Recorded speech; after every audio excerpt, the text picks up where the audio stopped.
Hello everyone, welcome back to learning crackers. So आज हम start करने जा रहे हैं हमारा चैप्टर ट्रायल बैलेंस। आज हम उसके थ्योरेटिकल पोर्शन कवर करेंगे। सबसे पहला टॉपिक आता है इंट्रोडक्शन। ट्रायल बैलेंस होता क्या है? ट्रायल बैलेंस हम इसलिए बनाते हैं ताकि हमें पता चल सके कि हमने जो लेजर बनाया वो सही था या गलत था।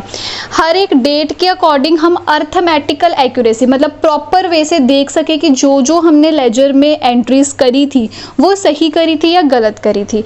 लेजर में से देखकर ही हम ट्रायल बैलेंस के अंदर एंट्रीज डालते हैं। उसके अकॉर्डिंग डिपेंड करता है क्या वो एंट्री ट्रायल बैलेंस में डेबिट साइड जाएगी या फिर वो क्रेडिट साइड जाएगी। अगर टोटल डेबिट और क्रेडिट साइड का इक्वल होता है उस केस में हम ये मान के चलते हैं कि हमारा जर्नल बिल्कुल सही था और हमारा लेजर बिल्कुल सही है, क्योंकि ट्रायल बैलेंस तभी सही बनेगा जब हमारा लेजर और जर्नल सही होगा। अब सिर्फ एक लेजर के बेसिस पे ही हम इसको नहीं बनाते हैं, इसके अंदर आपको 3 to 4 टाइप्स के क्वेश्चंस देखने को मिलेंगे। जैसे स्टार्टिंग की जो इलस्ट्रेशंस होंगी उसके अंदर जर्नल पहले बनाएंगे, फिर लेजर बनाएंगे, फिर ट्रायल बैलेंस बनाएंगे। ऐसा क्वेश्चन पेपर में देखने को बहुत ही रेयर मिलता है क्योंकि ये बहुत ही लेंथी हो जाता है, बच्चे इसी में रह जाएंगे फिर नहीं तो। सेकंड केस होता है हमारा एक फॉर्मूला लगता है जिसके अंदर हम देखते हैं एसेट है, एक्सपेंस है, लाइबिलिटी है, इनकम है या लॉस है। उसके बेसिस पे, उस फॉर्मूला के बेसिस पे हम एंट्री को डालते हैं ट्रायल बैलेंस के अंदर बिना लेजर को प्रिपेयर करे। थर्ड में आपको वो कहेंगे कैपिटल अकाउंट क्रिएट करना है, उसके अंदर जितना भी बैलेंस होगा दोनों साइड का वो हम कैपिटल अकाउंट में डालेंगे। कैपिटल वाला केस एक ऐसा केस होगा जहाँ पे आपकी डेबिट और क्रेडिट साइड सेम नहीं होगी, अदरवाइज जितने भी क्वेश्चंस होंगे वहाँ पे आपकी डेबिट और क्रेडिट साइड सेम होगी।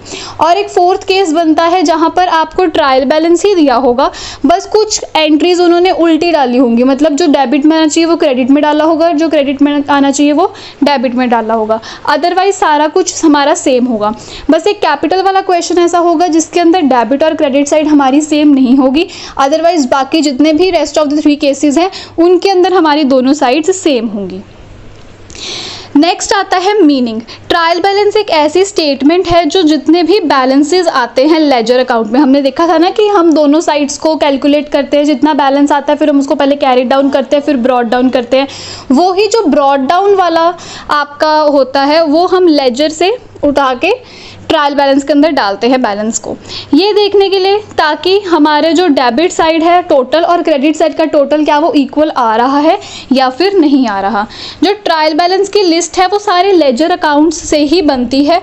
बेसिकली लेजर के बेसिस पे ही हम आगे ट्रायल बैलेंस को प्रिपेयर करते हैं। जितने भी अकाउंट्स हमारे लेजर के अंदर आते हैं वो सारे हेडिंग्स बन जाते हैं ट्रायल बैलेंस के अंदर, और जितने भी हमारे बैलेंस ब्रॉड डाउन होंगे वो हम किस में डाल देंगे, उसके डेबिट और क्रेडिट साइड में डाल देंगे। नेक्स्ट आता है डेफिनेशन। सेम डेफिनेशन वही है कि हम ट्रायल बैलेंस बनाते हैं ताकि हमें लेजर के सारे एक तो अकाउंट्स पता चल सके, किस डेट को ट्रांजैक्शंस हुई ये पता चल सके, प्लस हमें एक्यूरेसी पता चल सके कि जो हमने लेजर बनाया वो सही था या फिर गलत था।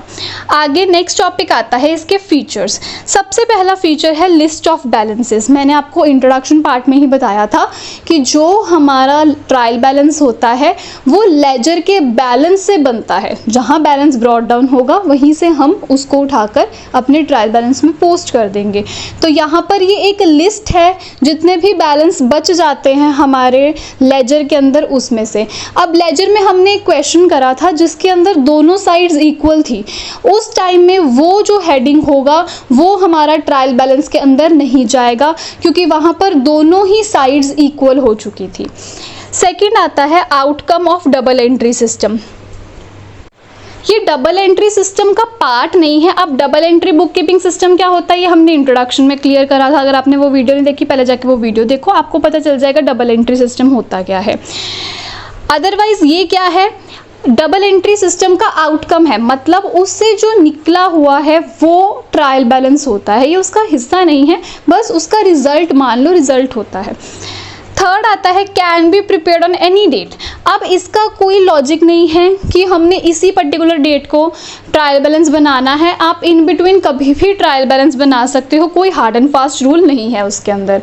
Fourth, verifies arithmetical accuracy. मैंने आपको पहले ही बताया, यहाँ पर हमें पता चल जाता है कि क्या हमने लेजर सही बनाया है या नहीं। अगर हमारा ट्रायल बैलेंस मैच नहीं करता है, इट मीन्स हमने पहले या तो ट्रायल बैलेंस में कोई गड़बड़ करी है। अगर हमारे ट्रायल बैलेंस में भी कोई गड़बड़ नहीं है, इट मीन्स हमने लेजर में कुछ गड़बड़ करी है, तो हम वहाँ पे जाके उसको करेक्ट कर सकते हैं।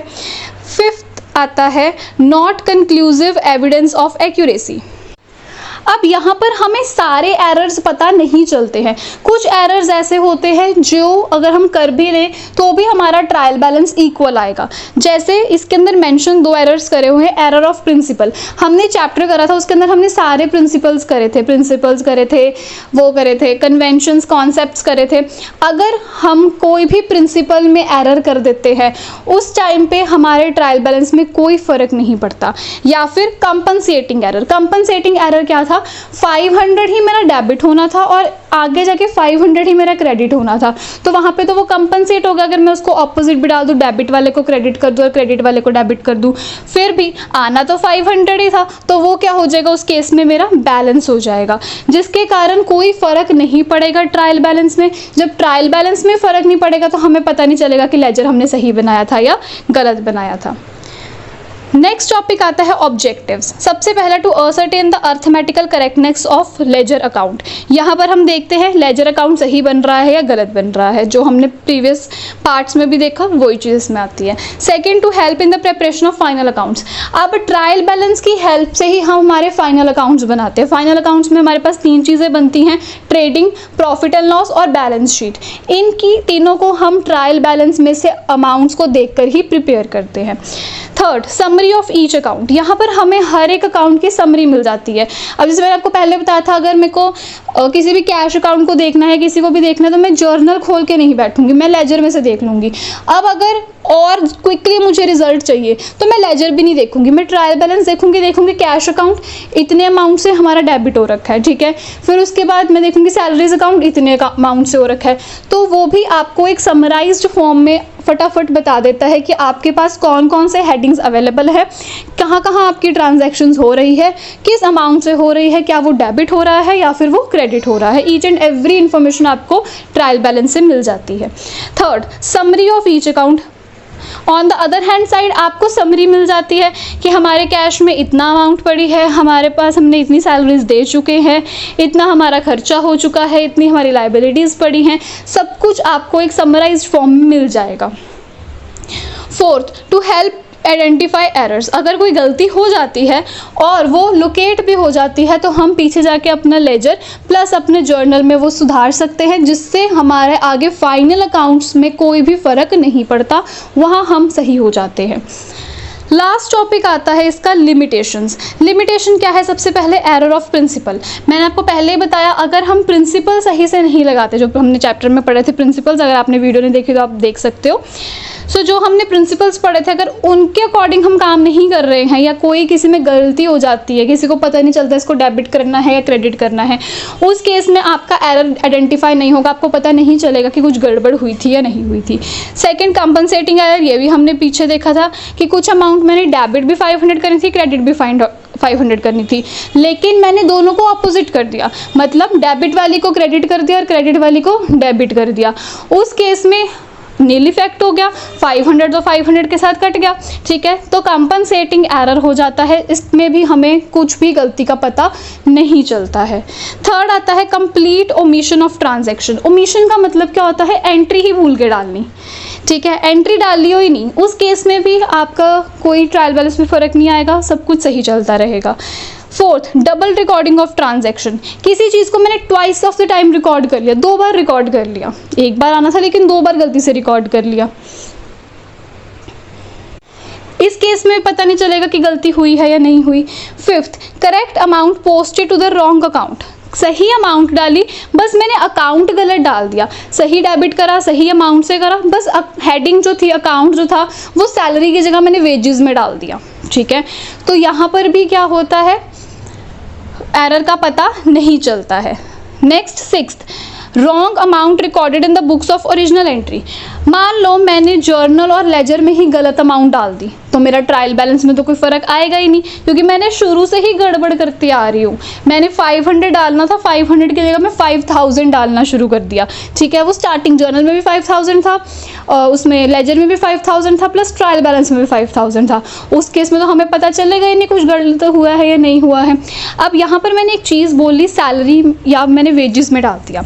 अब कुछ बच्चों के दिमाग में क्वेश्चन होगा कि सैलरी और वेजेस तो एक ही चीज़ है। नहीं, कॉमर्स की लैंग्वेज में सैलरी और वेजेस दो अलग अलग चीज़ें होती हैं। सैलरी वो होती है जो हम एम्प्लॉयज़ को देते हैं, और वेजेस वो होती है जो हम मज़दूरों को देते हैं, ठीक है। बात एक ही है, देने पैसे ही हैं, बट आपके क्वालिफिकेशन के अकॉर्डिंग, आपके वर्क के अकॉर्डिंग वर्ड्स चेंज हो जाते हैं, ठीक है जी।